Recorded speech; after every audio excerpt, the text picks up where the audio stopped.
The first is that I'm an arts and education consultant, a sole proprietor. I started doing consulting when I was teaching in Princeton at Westminster Choir College. And I was organizing education programs for orchestras and helping educational testing service design exams. My graduate work was in curriculum and so forth. And then the last 15 years, this is really cool, I was working on a project to restore an American composer's music. So I got to use my music skills as a trained conservatory graduate to edit all the music, my graduate research skills to decide which of like 8 scores for a certain piece actually would be the best one to use for the recordings.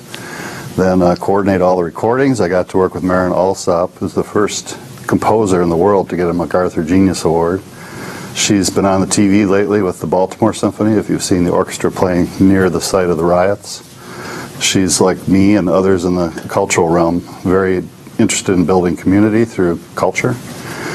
And the Royal Scottish National Orchestra and a slew of really talented musicians from Madison, Chicago, and New York.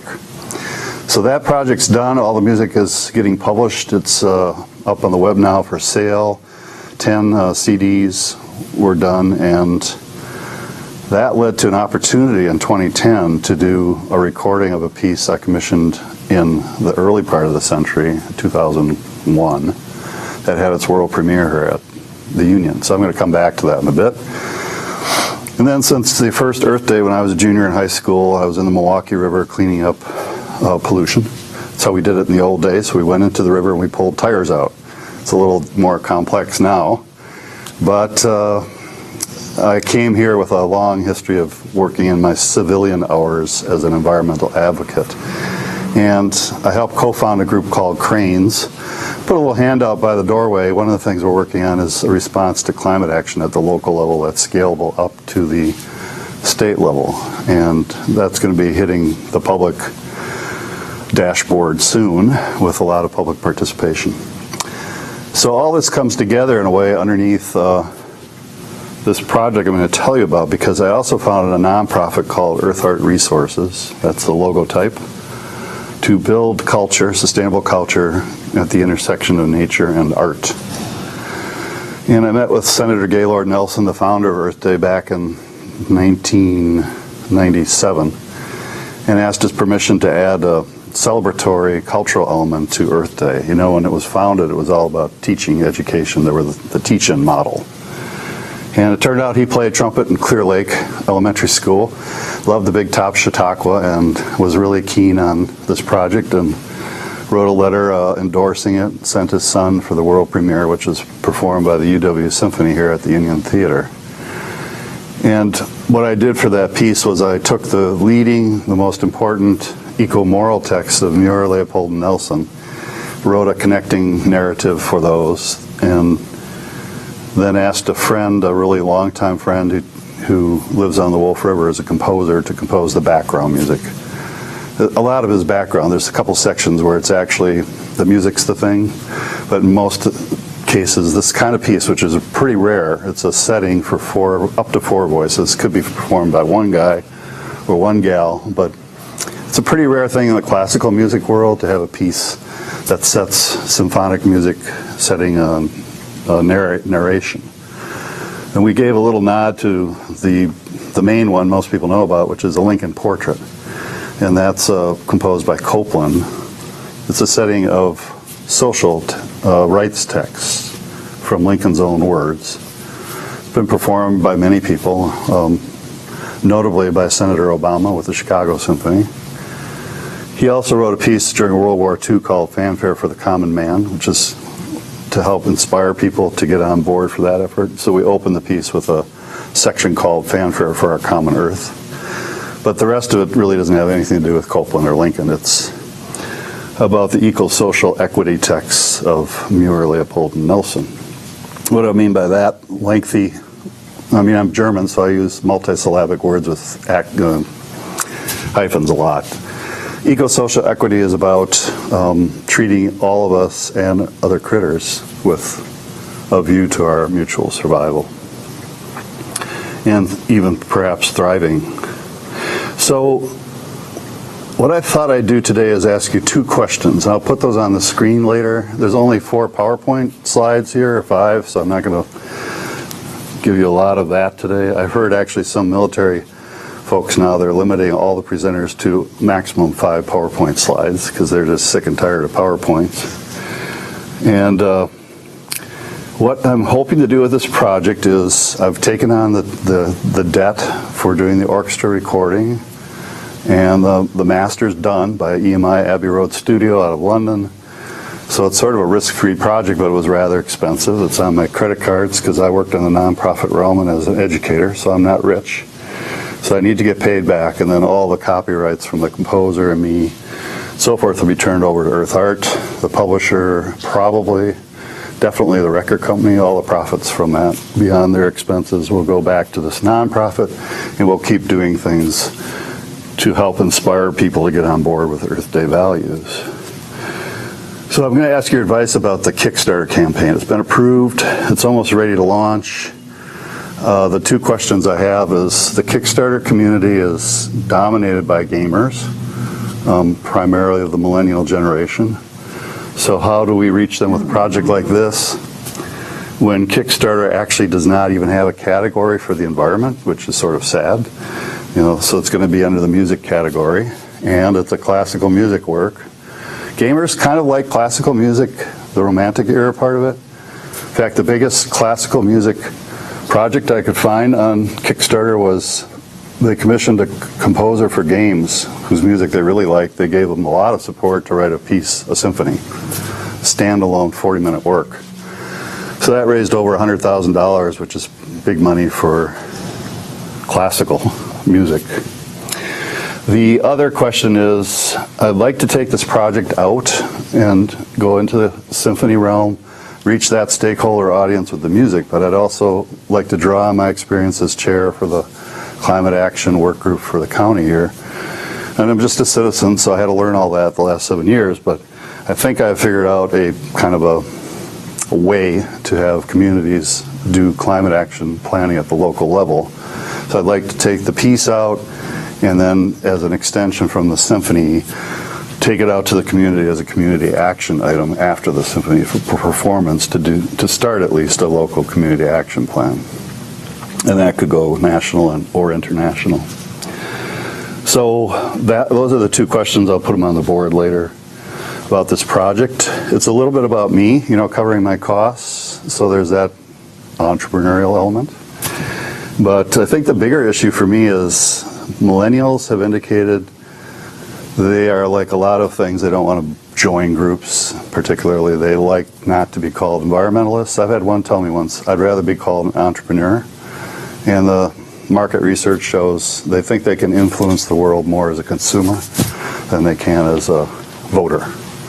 So they are tough to get engaged in local policy discussions even that directly affect them. And it was a surprise, probably due to Greg St. Fort, I'm guessing, that the last week's soiree for the city market was the most diverse audience I've seen ever at a planning event in the county, and I've been to a lot of them. So that's sort of my bigger question is, how do we get millennials to admit they're environmentalists? Because they are. They're probably the strongest environmental generation to come along, but they don't like to be called environmentalists. So I think women probably run into this too. Many millennial women admire what's been done with human rights for their gender, but they don't like to be called feminists until they decide they want to be called feminists. So let's get started. I'm going to just play the Kickstarter video, and that'll tell you a lot about the project. It's 5 minutes. It's too long, I know, but it's a complex project. So.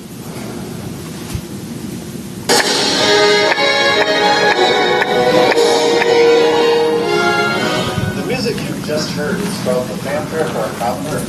Hi, I'm John Becker. I need your help in funding the first recording of this beautiful, inspirational music. The fanfare opens Earth Day Portrait, a symphonic setting of the words of John Miller, Alva Leopold, Earth Day founder Theodore Nelson, composed by Wisconsinite John Harmon. Let's hear the full section titled Music for the Earth.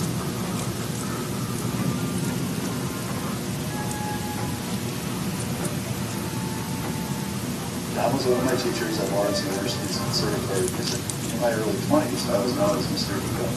Since the first Earth Day in 1970, I've been passionate about the environment and the arts. In the late 90s, I had an idea. Why not celebrate Earth Day's values through inspirational public art? I traveled to the Wilderness Society's headquarters in Washington, D.C., seeking the approval of Senator Nelson, a personal hero and a counselor for the society. He lent his support and he helped with the first project, the commissioning of John Harmon's Earth Day portrait.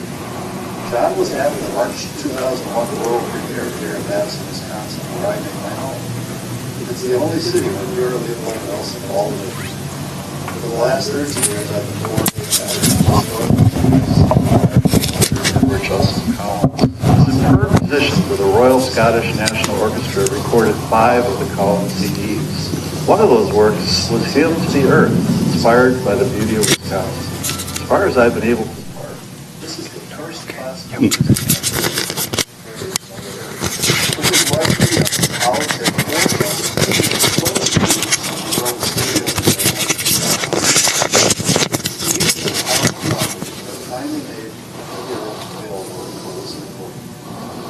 Fabulous Marin also and MacArthur genius conducted all of Collins' orchestral scenes. Well, due to the Great Recession, plans for the last Collins recording had to be revised. Years earlier, I'd given to Marin the Earth Day portrait score. She suggested that we record John Collins' music. I immediately agreed. It turned out such a wonderful, once-in-a-lifetime opportunity. So, in May 2009, the Earth Day portrait was recorded in Glasgow. Later, voiceovers were contributed by Miller's great-grandson, Bill Hannah, and Leopold's daughter, Nina Bradley. Gaylord Nelson Jr. and his daughter, Tivo, read the questions Senator Nelson asked on behalf of all the children who voted after the first meeting. Do we really need to destroy tomorrow in order to live today? Patty Lowe narrated some words I crafted that aim to bring Muir, Leopold, and Nelson to life, while also connecting their words to the story of the passenger pigeon's extinction. At the end of concert performances of the Earth Day portrait, the audience is asked to stand for the call and response section. For the recording, the Madison Youth Choir chanted those words: Earth, this beautiful planet, our home, now and always. Ever since the commissioning of Earth Day portrait 12 years ago, I've personally covered almost all the bills. I really need to recover the expenses today and cover those that remain. Well, one of the great things about this project is there's a guarantee of its world-class quality. The master has already been produced by EMI Abbey Road Studios. Albany Records, which is the label for Collins CDs, has agreed to make the Earth Day music album Collins available as a single international release. There are also some great rewards, beginning with the Earth Day CD itself. The family of Wisconsin artist Glenn Brown has been commissioned to use one of his beautiful passengers pigeon paintings for its cover. The raptor I carved from black walnut, framed in birch, is another reward. There's also a life-size Samuel crane that I'm carving out of black walnut. It'll look similar to this one by John Newman, my crane carving mentor at Becker. Mr. Newman's crane was carved from a butternut tree that fell on a hill in Madison, north of Lake Mendota, where John Muir likely spent his last days at the University of Wisconsin student before leaving for what he called University of the Wilderness. Mr. Newman used a remnant from the same butternut log to carve a gorgeous presentation. Well, you know how Kickstarter works. Once the funding goal is reached, none of the donations are sent to the project. You now need to assure release of this Earth Day CD recording no later than Earth Day 2014. If our project succeeds, I'll donate my copyright Earth Day portrait to the Wisconsin nonprofit Earth Art Resources, so that my portion of the revenues from any performances and broadcasts will help commission more inspirational Earth Day public artworks. I hope that you're moved by this music and that you'll help me share this beautiful setting of the eco-moral text with those who, as John Muir wrote, travel the Milky Way together with us. Thank you so much.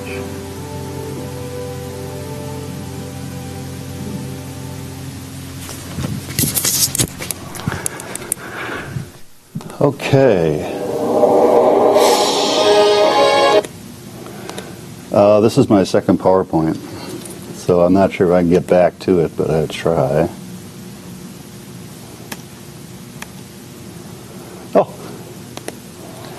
So this is what I was telling you about millennials.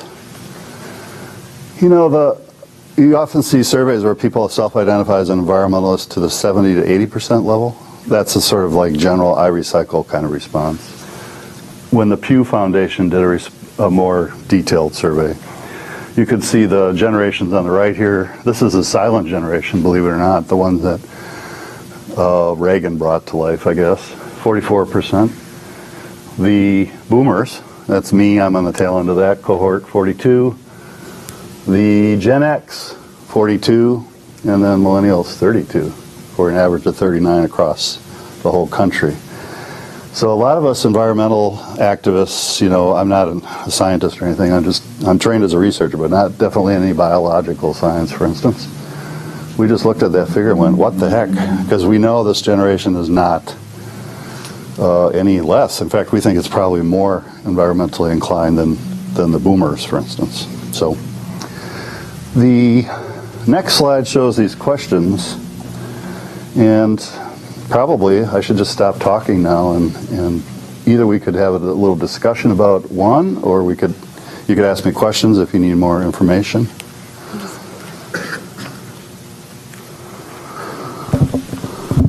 So my question is, can you explain the process you all, because you definitely, your goal is to release this score, right? Score is already released, and it's available for performance. So is this kind of like an after funding for the score is already out? Or this is for the CD, so that'd be what we call a recording. The score would be the paper version of the music the conductor works with. So it's already been recorded, now you're just getting funding to give people so they can buy the CDs for it. Right. And that'll help actually get performances too, because conductors these days, like Marin Alsop, she does 360 events a year. She works on California, Baltimore, and she has an orchestra in Sao Paulo, Brazil. So plus lots of guest engagements. How does she figure out she wanted to play a piece? Usually she doesn't have time. She can read a score and hear the music in her head, but to do that takes many, many hours. So her and a lot of conductors want a CD, then they can listen to it on a plane flight.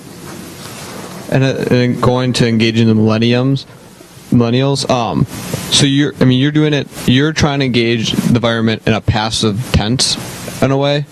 I mean, you know, it's a difference from saying like, go recycle. You know, it's something you can actively do. Yours is, well, it's active, like, you know, but it's more of a passively join this culture. So I think kind of I mean, really, how would you, in like a sentence, gauge how this affects like the environment? If you had like to pitch this to some kid. Well, I think first of all, in addition to working with this kind of project, what we want to do is, what we'd like to have happen is for the music to inspire the person who's hearing it. So the hurdle here is, one, there's no environmental category in Kickstarter. The second hurdle is that this is classical music, and to young kids, when I taught, you know, that's anything before rap. The Beatles was classical, which is interesting, isn't it? If their parents listened to it, it was classical. And classical in the music realm is a little more constrained, you know, 1650 to present day on the Western environment, culture. So that's the hurdle. Engaging people, it'd be lovely if they got interested, heard the music. Hopefully the music would then bring them in and engage them to become inspired to work on the environment, maybe self-identify as environmentalists. The second thing that supporting the project would do is that thing we were talking about, is if once the CD is out there, it enables others to hear the music and decide, hey, I want to perform this every year on Earth Day. That was sort of the goal. This may be a silly question, but when you say CD, is this a digital recording that people can have? Because I'm just not sure how many people use CDs anymore. Yeah, we want to do a CD first, and Albany Records still is there. The market has dropped for CDs, that medium. They also release MP3s. They don't do HD. One of the rewards will be a HD high resolution recording. I don't know where we're going to release that, maybe on my website. Albany Records is fine with that.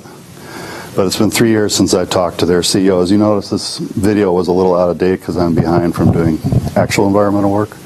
We're also going to release a vinyl record. There's a producer up in Middleton for vinyl who's given me a quote, and we'll do a signature version of that, a limited edition. So it's a really great question. I think we're seeing the end days of CDs, and unfortunately there isn't a replacement with high quality. I mean, we spent 400 years getting telephones even to work so that you could actually get good sound quality. And I have to search around. I mean, I bought cheap speakers, the only ones I can find in the mobile wireless realm that you can tell a tuba from a cello, which is sad. I mean, even the high-end stuff, Bose, their remote speakers don't do as good as these two cheap ones. So it's really a problematic time for musicians. My instrument, the trombone, it's been around since the 1400s. And to capture it on recording took 100 years of engineering. And now people listen to that recording on MP3 and they lose lots of information. So what I'm hearing and seeing is that you're taking a number of concepts and trying to get them into, almost seems like you're trying to force them into a Kickstarter. And I wonder if you've explored other crowdfunding platforms that aren't specifically geared at millennials, because I think Rachel makes a very good point that millennials are not using CDs anymore. We're using digital media files, and I'm sorry, I don't know this gentleman's name, but he's also a millennial, and was making some good points around that. But I think it's important to maybe explore another avenue, and I don't know if your ask is about the Kickstarter video itself or your model as a whole, but just maybe explore other crowdfunding platforms if the millennials are a tough target. I mean, you even presented a little bit of market research that suggests that millennials are not self-identifying as environmentalists, so it kind of seems like a forced sell on a platform that's specifically geared towards entertainment and games and millennials. Another great question, and I have to admit, I made a commitment to do the recording before I think there was any platform out. So Kickstarter, I believe, was invented after I put the stuff on my credit card. So it was a leap of faith for me. And then Kickstarter was for a long time the only place to go. A couple years ago when I got behind on actually doing the Kickstarter campaign, I think I was approved 3 years ago for this one. I just got busy with climate action stuff. But anyway, I've looked at some of the other platforms, and there's one that's really interesting here in town, but the number of people on it is tiny. And to pay... Wise Green Planet? Pardon me? Are you talking about Wise Green Planet? Or? Yeah. And I'd love to move there with the next project, or actually there's another group of us talking about another environmental project for that platform. On the other hand, it is a bit of a risk to go to Kickstarter, but that's part of what I'm trying to do is invite millennials in to think about this challenge, in particular climate action. So it's a different way, a different door to them. But there's a substantial youth following for classical music. I mean, I don't think it's out of the question. The real question for me was the one that you can't see anymore, which is the gamers who populate and fund Kickstarter campaigns. How do I let them know, hey, if you like romantic music for classical origin for your games, here's a project that uses that genre. And it's really well-crafted music. I think they'll like it once they hear it. How do I get them to listen? That's the problem.